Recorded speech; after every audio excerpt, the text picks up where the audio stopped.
Sherina Munaf dan Baskara Mahendra dikabarkan mengajukan perceraian atas pernikahan mereka yang dulu pun nikahnya juga kita semua nggak tahu ujuk-ujuk udah nikah aja. Ini menikah kalau nggak salah di 2020. Setelah hampir 5 tahun pernikahannya, akhirnya mereka mengumumkan. Memang selama beberapa bulan ke belakang, netizen mempertanyakan mengapa mereka tidak menayangkan foto-foto kebersamaan mereka dan sudah mencurigai akan adanya perceraian ini. Bahkan adanya tuduhan bahwa mereka ini melakukan lavender marriage. Apa itu? Kita akan coba untuk bahas nanti. Tapi apakah benar? Yuk kita akan langsung lihat.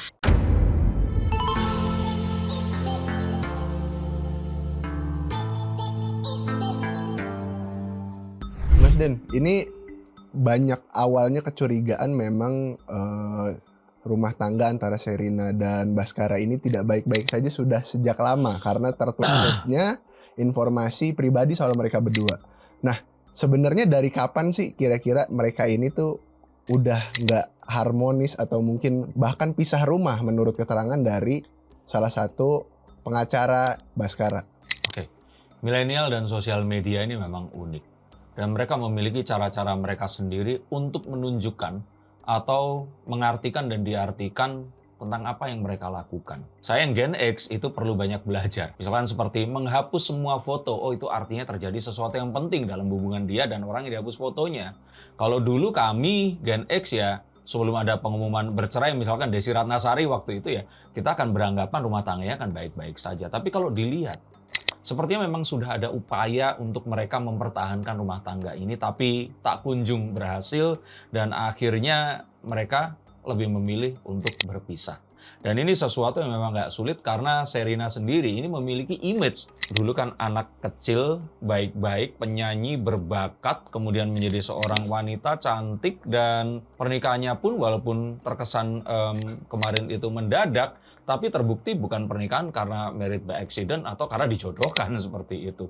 Bahkan dia juga tampak bahagia dengan pernikahannya yang terlihat sangat-sangat mungkin keluar dari pakem ya. Dan kita tahu mereka berdua dari latar belakang keluarga yang baik, maka kalau boleh saya simpulkan di sini, sepertinya memang sudah ada upaya untuk mereka mempertahankan agar mereka ini bisa lebih lama memiliki hubungan, tapi ya ternyata harus berakhir seperti ini. Saya pikir artinya bisa kita duga ini terjadi dalam hitungannya tahun.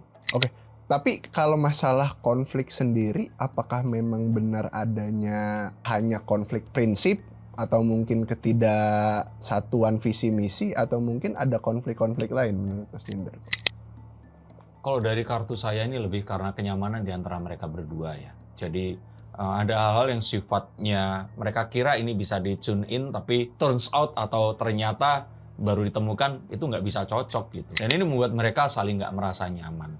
Nggak ada yang salah di antara mereka berdua, juga sepertinya tidak ada orang ketiga, tapi memang sesuatu yang ini kalau boleh saya bilang itu mendasar, yang sifatnya itu sifat gitu, yang dari mungkin si wanitanya ini lebih keras, nggak seperti yang mungkin dibayangkan oleh si pria saat menikah, atau si prianya juga nggak mungkin saja memiliki hal-hal yang tidak seperti yang diharapkan.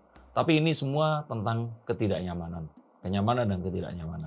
Stop dulu sebentar untuk kalian semua yang merasa atau menganggap bahwa saya hanya membacakan tarot untuk artis-artis. Kalian salah. Kalian pun berkesempatan untuk bertatap muka dengan saya atau menanyakan apapun yang kalian ingin tanyakan, dan biarkan kartu-kartu saya di sini mencoba untuk mencarikan alternatif jalan keluar dari pemecahan permasalahan yang terbaik untuk saat ini dan mendatang. Dan saya jamin ini semua akan private. Hanya kalian dan saya yang akan mengetahuinya. Apapun permasalahannya. Karena saat sebuah masalah terjadi, sebenarnya sebuah solusi itu menanti. Dan siapa tahu solusi terbaik dari permasalahan kalian akan ketemu saat kalian ngobrol dengan saya, dan izinkan saya untuk membuka setiap kartunya kepada kalian. Hubungi segera nomor di bawah ini dan pastikan nomor ini saja, dan izinkan saya untuk membantu memecahkan permasalahan apapun yang kalian alami. Semoga informasi ini bisa membantu kalian memecahkan permasalahan kalian. Oke, lanjut ke konten yang berikutnya.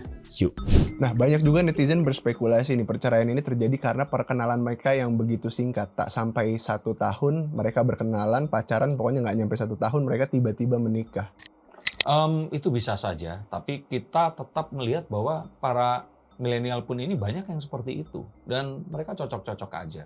Tapi untuk kali ini ya kita nggak bisa bilang hal tersebut nggak ini ya, bukan penyebabnya ya, karena ternyata kan ada kecele, nggak nyaman itu tadi. Jadi bisa dikatakan apa yang dirumorkan itu benar adanya. Hal lavender marriage ini juga datang dari spekulasi para netizen bahwasanya di pernikahan mereka berdua ini pada awalnya disoroti baju pernikahan Sherina sendiri yang mirip jas dan lebih ke arah maskulin gitu. Menurut Mas Den sendiri seperti apa? Saya sebagai seorang public figure juga tahu benar mana yang lavender marriage dan enggak. Saya tahu dan kenal kok artis-artis yang melakukan itu. Dan mereka baik-baik aja sampai sekarang.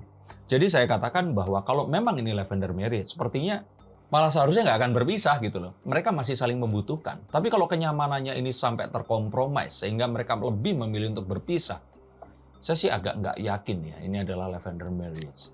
Nah, untuk apa itu lavender marriage silahkan kalian googling sendiri. Tapi saya mungkin di bawah 50% kemungkinannya kalau saya lihat dari kartu. Terlalu cepat. Untuk ini adalah sebuah lavender marriage yang terus kemudian akhirnya berpisah. Malah kalau ini seperti yang kalian tuduhkan. Dua orang ini saling membutuhkan untuk menutupi kondisi yang sesungguhnya.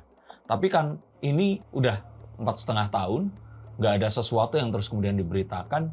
Dan kalaupun iya, saya pun punya pendapat subjektif yang saya pasti mendengarkan dari kuping saya. Jadi kalau menurut saya hal seperti itu mungkin hanya dugaan orang-orang yang mencoba untuk berspekulasi dan melihat bahwa oh nggak ada anak di pernikahan ini, kok kesannya juga cepat dan sebagainya. Lah bukankah kalian semua milenial yang pengennya nikah nggak mahal-mahal, uangnya disemut untuk jalan-jalan aja, terus kemudian punya anaknya nanti aja, bahkan kalian banyak juga yang lebih menganut child free seperti itu. Jadi kalau saya kira sih nggak bisa kita simpulkan dengan sangat cepat. Perihal anak juga kan sebenarnya salah satu yang disoroti tadi. Cuman maksudnya kalau dari Mas Den sendiri melihat apa memang tidak punya anak ini sesuatu hal yang direncanakan atau justru memang tidak direncanakan? Saya pikir direncanakan ya. Jadi mereka sepertinya memang ingin mengeksplorasi apapun yang mereka ini harapkan. Tapi juga apakah ini terus kemudian menjadikan sebuah masalah, masih terlalu dini untuk mengatakan hal itu tadi. Jadi kalau saya katakan lebih nggak mengarah ke anak ini tadi, tapi lebih ke prinsip kenyamanan di antara mereka berdua. Dan ya kalau saya lihat sih ini sesuatu yang mungkin sudah ditahan-tahan ya, terus nggak tahan akhirnya mereka berpisah. Dengan mereka tidak mengekspos kehidupan personal mereka sendiri, banyak juga netizen yang bertanya-tanya, kalau memang bukan lavender marriage, apakah ada potensi juga orang yang mengganggu rumah tangga mereka, mungkin bisa dibilang orang ketiga, atau mungkin ada di lingkaran circle teman mereka yang justru manas-manasin biar Saya mereka katakan berpisah. tadi tidak, dan saya tegaskan lagi, mereka berdua ini sepertinya orang yang juga memiliki prinsip gak gampang untuk diserang ya oleh orang ketiga ini tadi. Tapi bisa saja setelah terus kemudian mereka mencoba sekian lama, mereka mencoba ya udahlah, bisa. Ini semua sifatnya dugaan ya menggunakan kartu saya ya. Jadi saya tidak menuduh, tidak juga menggiring opini, tapi saya mengartikan kartu ini. Bisa saja mereka berdua ini akhirnya selama sebelum akhirnya berpisah ini sepakat untuk ya jalan aja sendiri-sendiri, tapi biarin aja orang nggak tahu bahwa ini mereka itu sudah berpisah. Bisa saja akhirnya perpisahan ini disahkan setelah salah satu di antara keduanya ini menemukan orang yang baru. Yang akhirnya yuk ya, udah ya, kamu kayaknya udah nemuin, aku juga udah nemuin, yuk kita umumin. Bisa saja seperti itu. Tapi saat mereka bersama, penyebabnya itu bukan orang ketiga. Nah, dengan adanya isu-isu seperti ini dan juga mungkin banyaknya tudingan-tudingan netizen ini dan perpisahan mereka akan mempengaruhi karir Sherina dan Baskara sendiri nggak sih, Mas Den? Kalau saya melihat bahwa di awal sih iya ya. Image mereka ini pasti langsung akan berubah.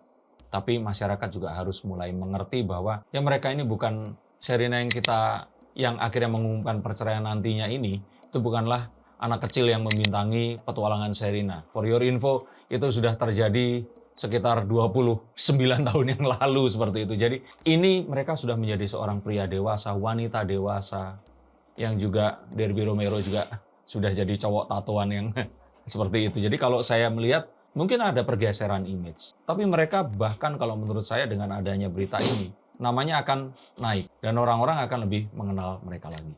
Antara Sherina dan Baskara, kira-kira siapa yang lebih cepat move on dan lebih duluan menemukan pasangan baru?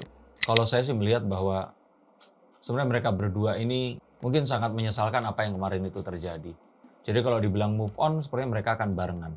Dan saya melihat ya itu tadi, ada kecenderungan untuk jangan-jangan mereka itu mengumumkan setelah mereka berdua ini saling menemukan siapa yang akan menjadi orang yang dekat ini tadi. Setelah akhirnya mereka ya ya udahlah yuk kita sepakat untuk menjalani ini begitu. Jadi ini nggak seperti yang kita bayangkan, ini nggak seperti Fuji dan Torik yang Torik belum move on seperti itu.